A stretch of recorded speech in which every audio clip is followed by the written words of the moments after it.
Sunu Live TV. Sunu Live TV. waaw mais sama gars yi noonu business Van Branco temps yi mi ngi jommal waa APR quoi mais man ki ma si gën a rey mooy Père Khadim Samb baaxul bàyyi leen tuuti ngeen déglu vidéo bi rek ñu doog a continuer. manifestants yi wax ne ñi nga xam ne ñoom ñoo yoroon arme ci manifestants yi lañ bokk te yeneen vidéo firndeel na ni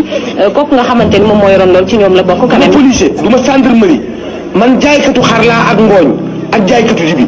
léegi demal ba ci kooku mi ngi fi mooy directeur de la sécurité nga laaj ko lii nga ma laaj. loolu gars yi dégg leen Père Khadim moom dafa teel a delloo avance quoi gis nga mbër bu la leeral ne combat bi nga dugg nii mënoo kaa bëri da ngay teel a delloo avance comme Gris Bordeaux ñu ko defee quoi Père Khadim nee na xoolal wat nee na TikTok am sax dafa kaa supprimer ko dafa kaa effacé quoi nee na moom xamul raylu ma ne ko ngi la teel a delloo avance dafay wàññi ay dóor gis ngeen waa APR dañuy nekk fii di réeral lamiñ ay Pape Malick Ndour yi ku nekk di wax nii yàlla xam na ne ñoom ñëpp tiit ñoom ñëpp la seen fi di tiit daluñ dañuy jéem a jaay gën yee quoi mais ñoom ñëpp tiit parce que booy bi moo leen jommal est-ce que xam ngeen waa APR lan la leen woowee Van Branco nervi